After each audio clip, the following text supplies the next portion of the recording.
Bem-vindos à aula de hoje, eu sou o professor Rubens e você está numa aula de Hoje Física. nós vamos dar continuidade a falar sobre o atrito. E o que é o atrito?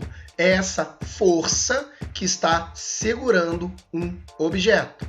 Ela é provocada por pequenas ranhaduras minúsculas que existem no ponto de contato entre o objeto e o solo ou o local onde esse objeto foi descansado.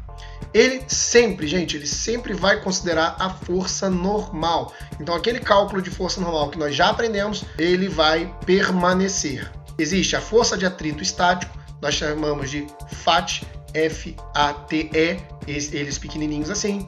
Nós também temos a força do atrito dinâmico ou cinético, F-A-T-C. A força de atrito, ela vai impactar nas forças que nós já estávamos calculando antes. Precisamos entender, então, como funciona o atrito. Dá uma olhadinha nesse vídeo aí para a gente ver a explicação melhor. Nós vamos ver, então, esse cara puxando esse barco que pesa 2 toneladas. Nesse momento ele se prepara e começa a fazer força. O barco está parado, porque ele ainda não rompeu o atrito estático, aquele atrito que faz ele ficar parado. Chega um certo momento que ele começa a fazer tanta força que ele atinge uma força para desbloquear, para romper o atrito estático. Quer dizer, ele vai impulsionar e colocar esse barco em movimento. E nesse momento a gente chama de iminência do movimento. O barco começa a se mexer. Ele atingiu a força necessária para se mexer. E a partir desse ponto, o que nós estamos vendo é o atrito cinético, o atrito já do movimento. Ele ainda está segurando, você pode ver que ele faz força, mas faz menos força do que estava fazendo antes. Então, o atrito estático estava fazendo o barco ficar parado. Ele rompeu, começa a botar em movimento. E quando ele bota em movimento, ele precisa de menos força para movimentar esse barco. O atrito estático segura mais que o atrito dinâmico. Dinâmico ou cinético, depende de como nós vamos chamá-lo. Na física, então, como é que vai funcionar? Nós temos esse gráfico aqui para ver se vocês entendem bem o que a gente estava falando ali, enquanto a gente via o camarada puxando o barco.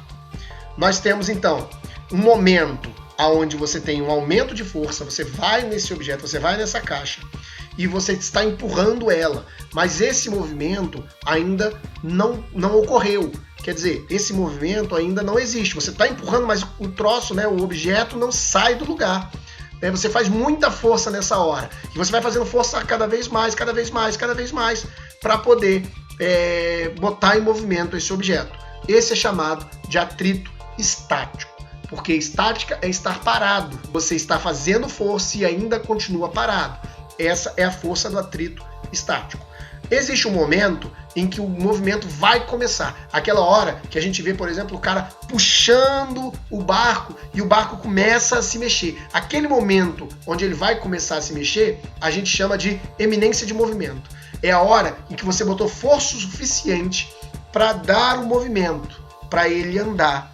E é nesse momento que a força começa a reduzir. Por quê? Porque quando você coloca o objeto em movimento, você pode reparar que até ele no vídeo ficou um pouco mais fácil dele se mexer. Por quê? Porque ele já botou toda a força que ele precisava. E então ele reduz um pouco a força porque já começa a entrar no movimento. Você já quebrou a resistência do atrito estático.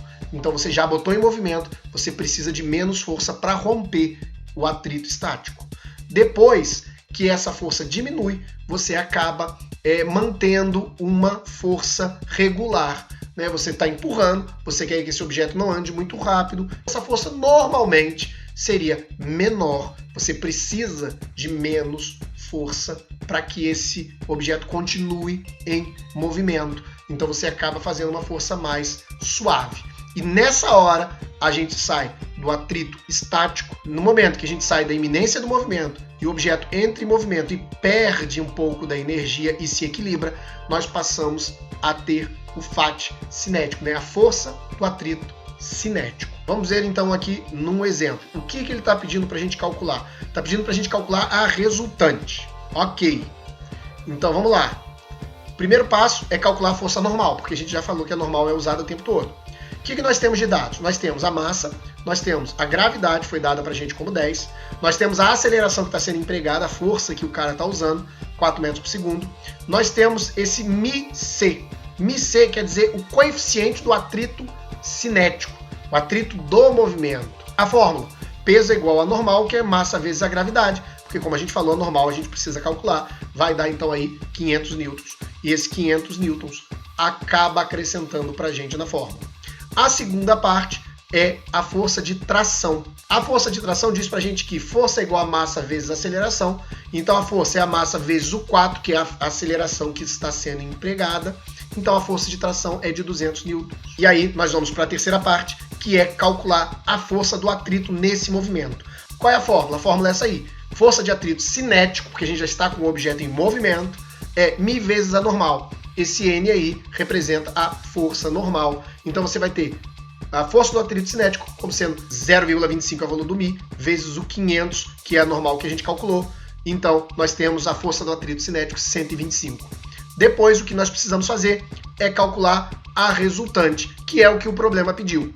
Então, nós vamos ter aqui a força do atrito cinético, já tabulada lá embaixo, entrou na nossa lista.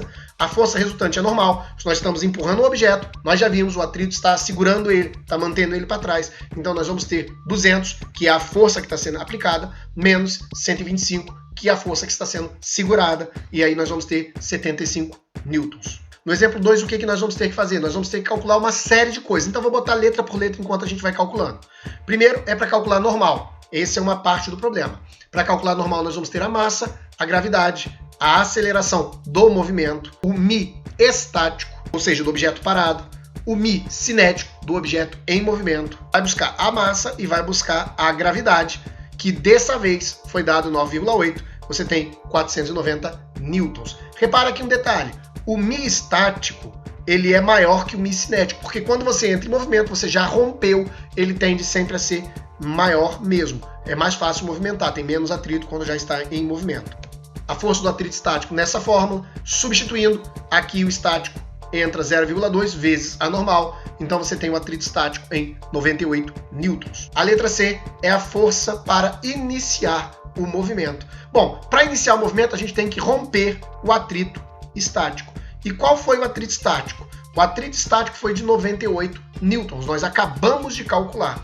Então, para romper a estática, para romper o estar parado, nós precisamos aplicar 98 newtons. Então, a gente vai dizer que a força necessária para romper é de 98 newtons. Quer dizer que para esse objeto entrar em movimento, você tem que aplicar nele uma força maior que 98 newtons. Se você aplicar 97,99 newtons, o objeto não vai se movimentar.